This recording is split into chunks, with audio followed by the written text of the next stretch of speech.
Please rise for the Bisexuality National Anthem. Girls and Boys by Blur.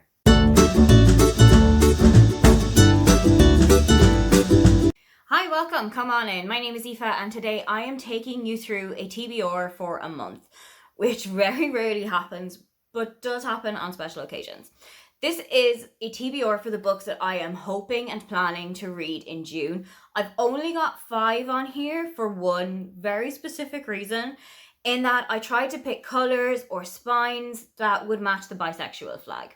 It's Pride Month, I am bisexual, and I felt like it was a good time to celebrate my sexuality and also get a couple of books off my TBR for once.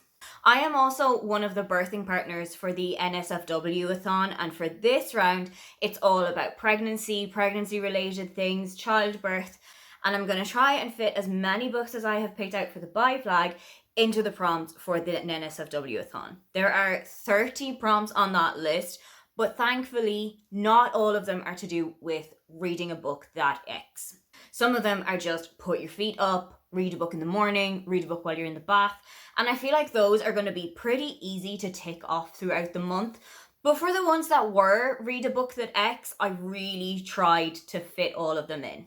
The readathon is run by Paige from Pages with Paige. Let's take a look at the books that are on the list. First one is Blame It On Bianca Del Rio by Bianca Del Rio. Bianca is one of my all-time favourite drag queens to come out of RuPaul's Drag Race, and that is not just because we happen to have the same birthday. Bianca has the kind of sense of humour, the acerbic wit, the quick-fire responses that I could only dream of having, and I've been to see her live. She was absolutely phenomenal.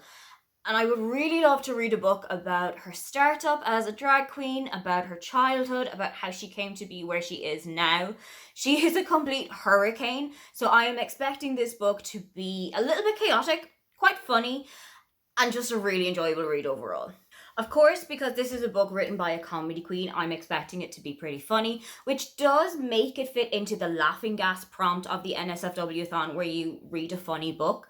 But I'm also going to read it as an audio book, which is going to fit into the prompt for Breach, which is read a different format. So a manga or an audiobook or an ebook, or just to change up the format of what you usually read or what you've been reading along the whole time. Another book with a pink cover that I'm going to read is When You Get the Chance by Emma Lord.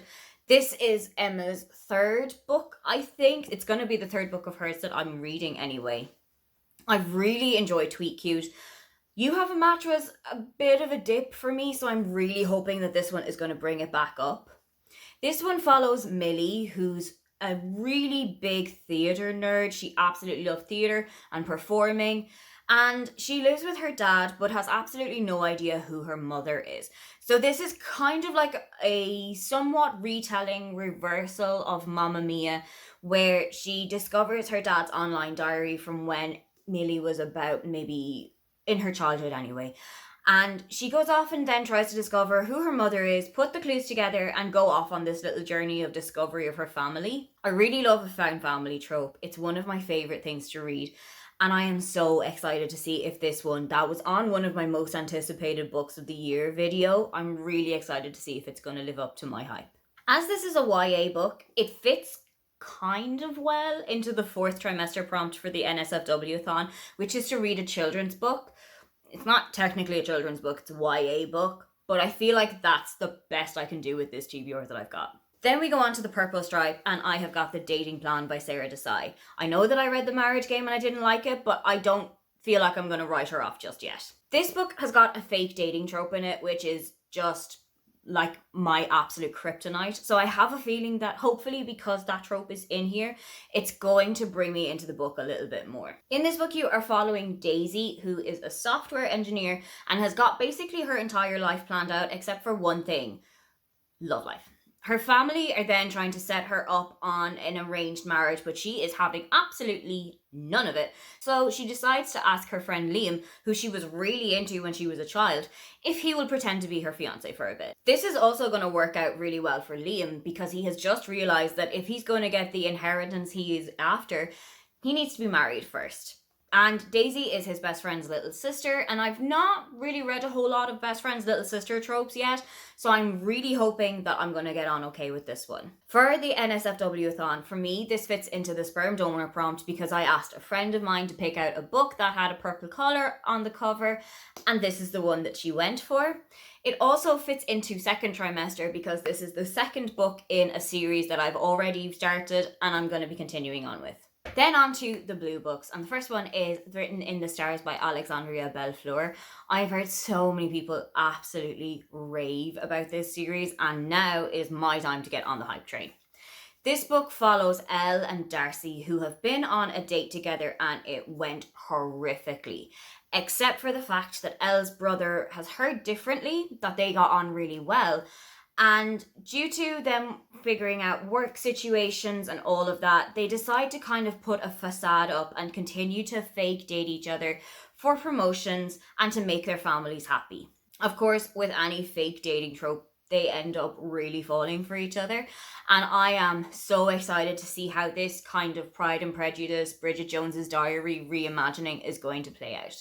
It also fits into NSFWathon prompts. It fits into first trimester, as I will be starting a new series for the very first time. And it also fits into stretch marks because it's read a book with a beautiful cover. And I think you can agree, this cover is stunning and super eye-catching. Finally is another book with a blue cover, another first in a series, and one that is on my summer TBR for this year. The Duke and I, the first of the Bridgerton books by Julia Quinn. I want to read the books before I start watching the series because I know that the series has caught so many people's attention, but I have to read a book before I can even start the adaptation. It's just the way that I am. As I understand from all of the hype, this follows Daphne, who is one of the Bridgerton siblings. I think there's maybe 7 or 8 of them. And she catches the attention of the Duke. They start courting. They start banging it out. Things happen in the book.